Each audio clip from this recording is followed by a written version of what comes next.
Okay. On air. Okay, whenever you are ready. This is Marcia. From Reaching to Phonics. Oh, from Reaching to Phonics, yes. Yep. So my name is, are you ready? Mm-hmm. Okay. Because I'm getting feedback, I can hear myself talk. So I'm Marcia Kravenhoft, and I am from National Geographic Learning, and I debated seriously whether or not I would do a slide presentation for you or not, or just a desk side chat, so to speak. So we're going to just kind of weave through the program and do some talking about what's there and answering some of your questions. First, you need to know that Reach into Phonics is actually part of a larger, more comprehensive reading program. And Reach into Phonics is that foundational skills sequence that is taught as part of that larger picture that adds comprehension in writing and those other areas.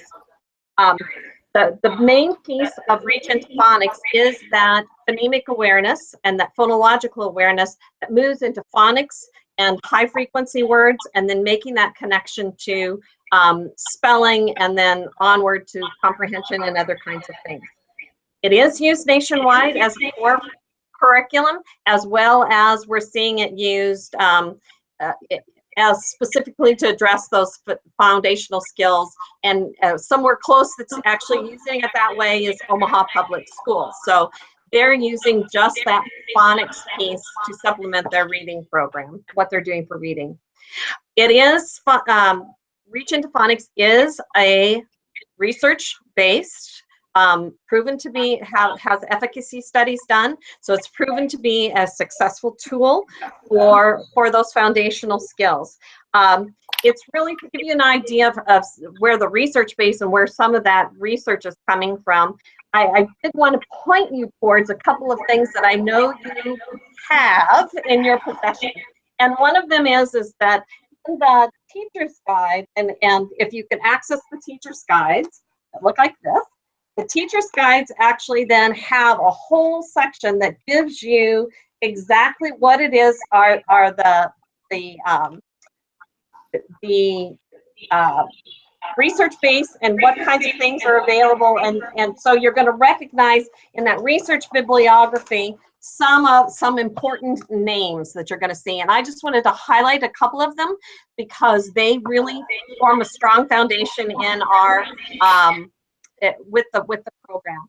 One of them is Holly Yopp's work, and you're going to find as we kind of weave through this program and talk about it, there's a strong phonological awareness, phonemic awareness kind of twist to everything, because this is one of the things that research, especially when we're dealing with kids with learning disabilities, particularly dyslexic students, that they have that research is showing that developing that phonological awareness, that phonemic awareness, is a crucial piece for them, and building on that understanding of the way that words work and making those letter sound connections. So Torgeson's work was also used, and he's one that all of his research shows that the phonemic awareness plus the letter sounds equals higher level of success. And then we use some of his techniques too that he talks about, and we're going to kind of weave our way through that as we look through some of the materials that are available.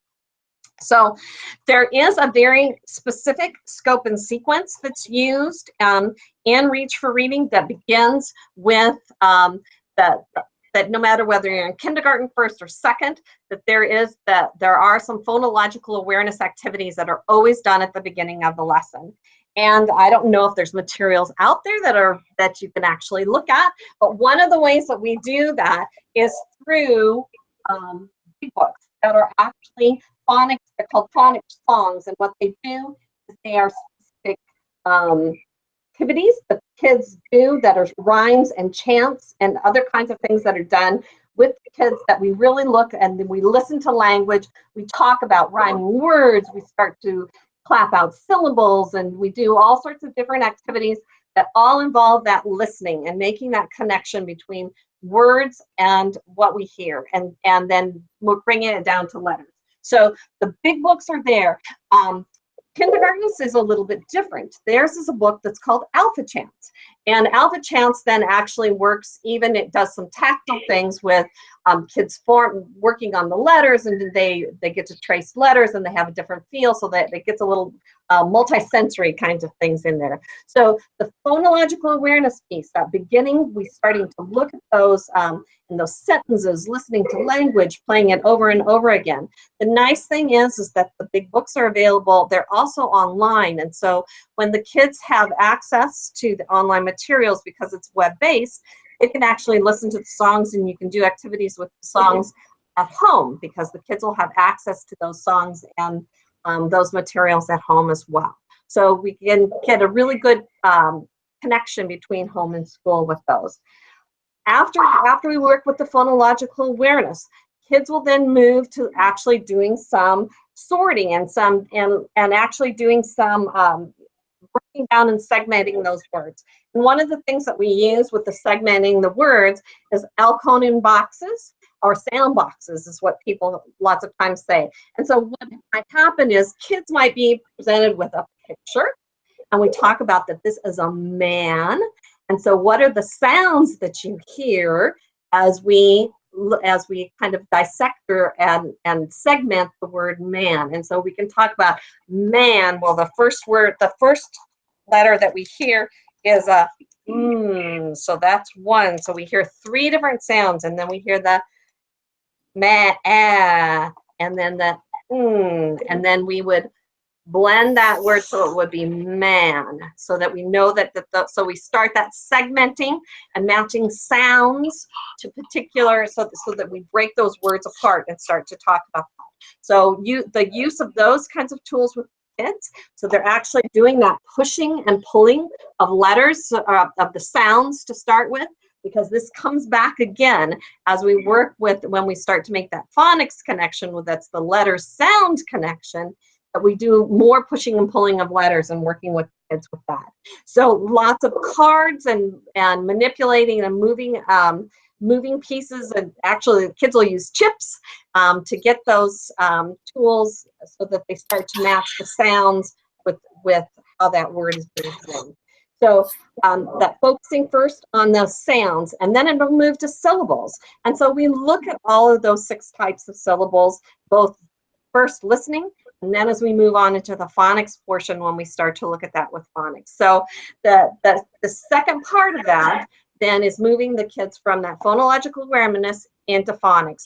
And so the phonics tools are a plethora of them. We have all sorts of phonics cards and different kinds of things that we do, more playing with the writing and matching those letters to sounds, so that we'll have sound cards that look like this. So if I'm looking at a muck, and then it talks about that and what sound is that, it's the letter M, and it makes that sound.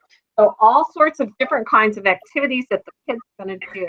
One of the things too that starts to happen, and it happens all the way down in kindergarten, is that we'll start to use color coding as well. And so in kindergarten and first grade, there's all sorts of color coding, with vowels being red, and we're using magnetic letters, so that red is for the consonants, and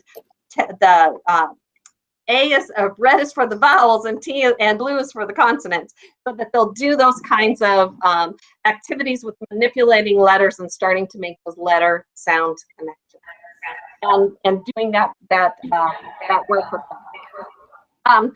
And finally, so putting those into words, we also work on high frequency words. And so the kids will do word sorts, and they'll do all sorts of different kinds of activities with onsets and rhymes, and there's all sorts of different kinds of work that we actually do with word work. And I would encourage you to go, if you want to see how these things progress. Again, if there's a teacher's guide handy, that there is a whole look that looks at what is the scope and sequence of things that happen. So it's back in the resource section at the back of the teacher's guide, and it doesn't matter what volume you're in, but it looks at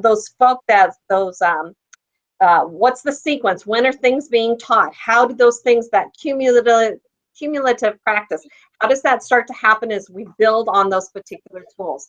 Something that's a little bit unique, after the work during the course of the of that time period where we're working on, we've done some things in phonemic awareness, we've worked on our phonics and our letter sounds and built some words and worked on high frequency words.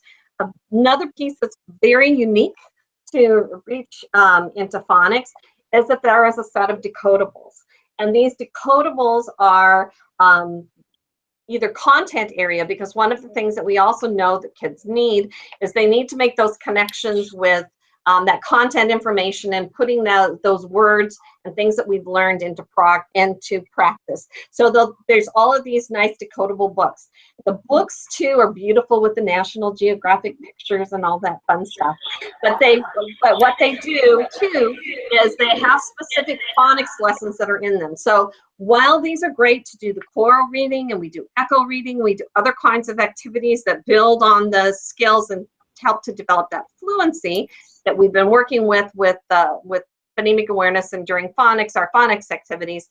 These then kind of pull everything together and give kids that application piece that they need to have and to really practice and go through these and really learn how to use words and get those letters and sounds together. Trying to think what else I needed to tell you. Do remember that there are online components and the kids have had access to those, and because they are web-based, all of those activities also can be repeated and some of those lessons can be done at home. So there's word builders and different activities that you can do and phonics games that also can be played. I know I'm running out of time here real quick, but one of the things I want to encourage you also to do is that there is a short little article that really explains this, so that I know Erin has copies to it in a bigger format, but if people are interested, I'd be happy to send her the PDF version of this as well. The other thing that I know that was a question that was asked had to do with the instruction and the routines and things that we do that we work on with teachers. And also, just so you know, that there are the whole instructional piece that goes along with Reach for Reading all revolves around specific routines and that structure that goes within the classroom, so that the kids have that predictable pattern of response. They know what's going to come next. They know what those routines are that are going to help them.